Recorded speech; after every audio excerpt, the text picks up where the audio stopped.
Hello and नमस्ते साथीहरु, सबैलाई स्वागत छ। आजको भिडियोमा र आज हामी तपाईहरुको माझमा लिएर आएका छौं एमएस एक्सेल को बारेमा। एमएस एक्सेल भनेको यो के हो र एक्सेलमा चाहिँ के गर्न सकिन्छ यसको बारेमा चाहिँ हामी सिक्ने छौं।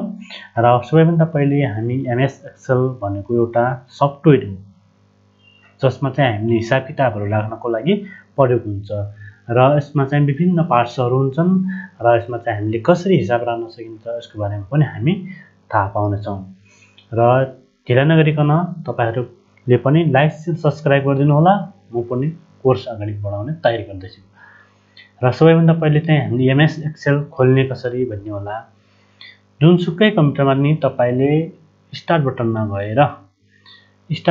गएर तपाईले सर्च गर्नुभयो EXCEL भनेर सर्च गर्नु भएको छ भने जुनसुकै कम्प्युटर पनि तपाईको आउँछ।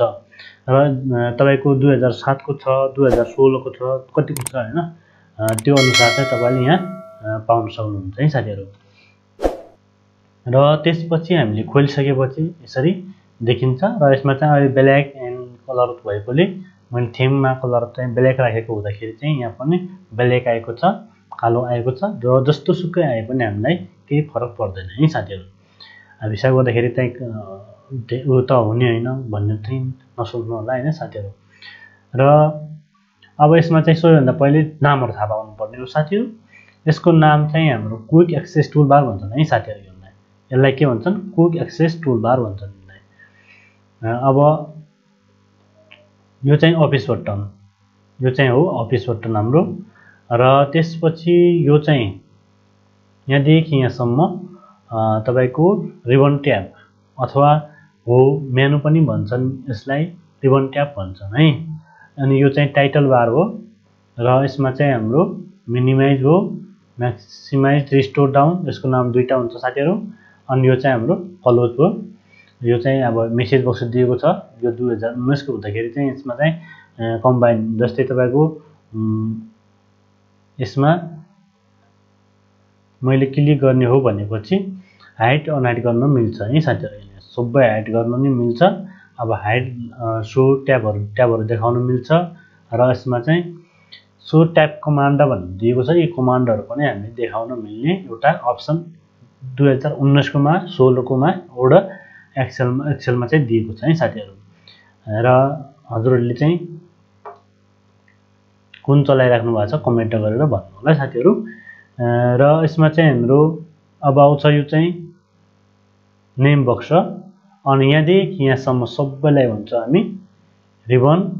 अनि यो चाहिँ फर्मुला बार हो, यो फर्मुला बार हो, तलकोलाई हामी फर्मुला बार भन्छौं। अनि यो चाहिँ सरी साथीहरु, यो चाहिँ तपाईको कोलम हेडिङ भयो, यो चाहिँ रो हेडिङ भयो। यो साइडको रो हेडिङ भयो, यो चाहिँ कोलम नाम भयो हैन, कोलमको नेम भयो अथवा रो हेडिङ कोलम हेडिङ पनि भन्छन्।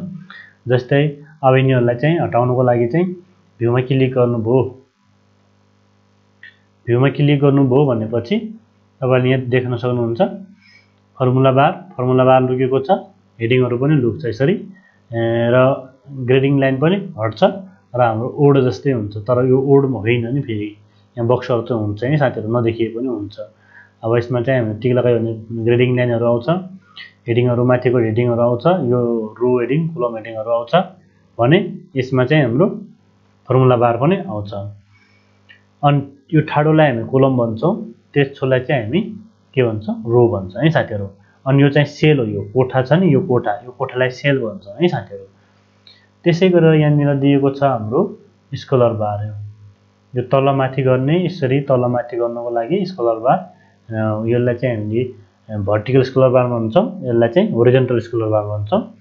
र नर्मल्ली यसमा चाहिँ कतिवटा सेलहरु हुन्छन्, कतिवटा सेलहरु त कति हुन्छन् अब त्यो त हिसाब गर्न सकिन्न साथीहरु। र यसमा चाहिँ नम्बर कति छन् भन्दाखेरि चाहिँ थाहा पाउनको लागि रोहरु हेर्न सक्नुहुन्छ साथीहरु। तपाईले पनि 10,48,576 1 10 100 1000 10,000 लाख 10,48,576 वटा चाहिँ तपाईको रोहरु छन् भने XYFD सम्म चाहिँ तपाईको के हुन्छ? कोलमहरु छन् है साथीहरु। अब यसरी चाहिँ हामीले थाहा पाउन सक्छौँ र कन्ट्रोलसँग किबोर्डमा भएको एरो चिन्ह सिम्बलहरू टप बटन गर्नुभयो भने तपाईको यहाँनिर सिधै फेदमा जान सक्नुहुन्छ र यो यसमा चाहिँ तपाईको छ जुम टुल चाहिँ हाम्रो यहाँनिर कति जुम गर्न सक्छौं भन्ने पनि हुन्छ साथीहरु। जुम टुल यसरी हामीले बढाउन सक्छौं र यसमा चाहिँ 400 सम्म चाहिँ म्याक्सिमम हामीले जुम गर्न सक्छौं भने यसलाई मिनिमम जुम भनेको चाहिँ तपाईको 10% हुन्छ र तपाईले चाहिँ यो पनि थाहा पाउनु पर्ने हुन्छ किनकि भोलिको दिन लोकसेवामा कुनै ठाउँमा चाहिँ तपाईले सोध्न सक्छन् यो कुराहरु।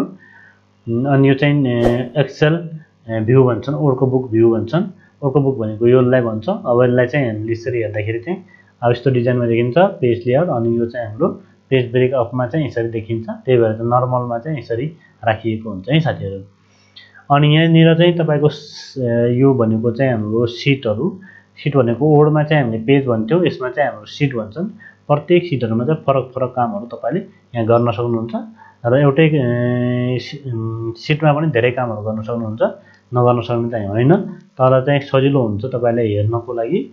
जस्तै यतिमा चाहिँ डकुमेन्ट छ भने चाहिँ यसमा र अर्कोमा चाहिँ के छ यसरी राख्न सक्नुहुन्छ।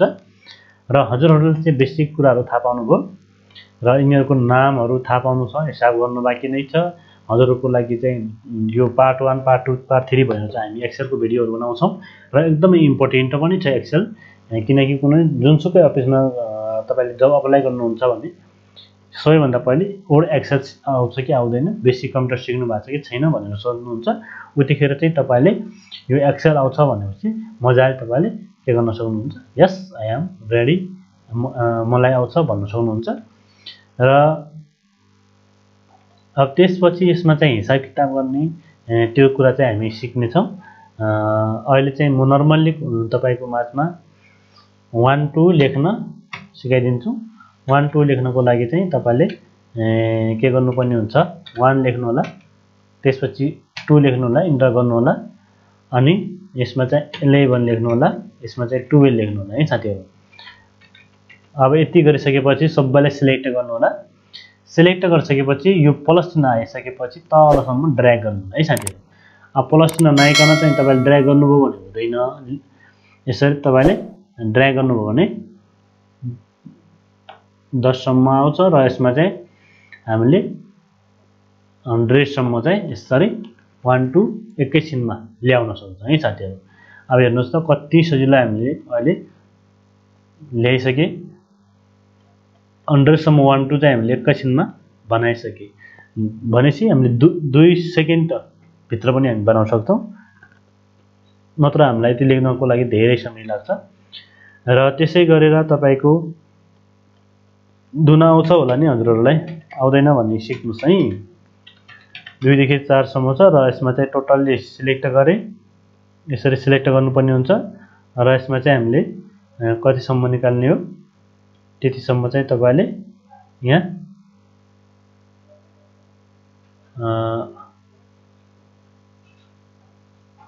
राख्नुपर्ने हुन्छ।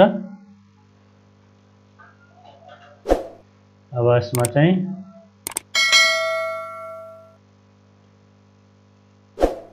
बढी भयो साथीहरु। अब यति चाहिँ हामीले 20 सम्मको गरेका छौं र यसलाई चाहिँ फेरि सिलेक्ट गरेर हामीले ड्र्याग गर्ने हो भने यहाँ तल यहाँदेखि सार्नुहुन्छ भने तपाईले 20 सम्मको दुना अटोमेटिकली आउँछ र फर्मेटमा गएर अटो फिट गरिदिनु हो भने सानो अक्षरमा आउँछ र यसलाई चाहिँ हामीले यसरी बनाउन सक्छौं है साथीहरु।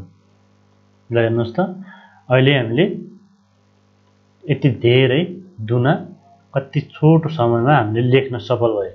र यस्ता कुराहरु सिक्नको लागि, यस्ता कुराहरु चाहिँ हामीले बनाउनको लागि यो एक्सेलमा चाहिँ एकदमै इम्पोर्टेन्ट हुन्छ साथीहरु। र हामीले चाहिँ भोलिको दिन यो यति धेरै नम्बरहरुलाई जोड्नु पर्ने हुन्छ, म्याक्सिमम निकाल्नु पर्ने हुन्छ भनेपछि हामी त्यो कुराहरु पनि सिक्ने छौं। हजुरहरुलाई आजको भिडियो कस्तो लाग्यो लाइक शेयर सब्स्क्राइब गरिदिनु होला। Thank you, see you next video part 2 मा हामी लिएर आउने छौं एक्सेलको भिडियो।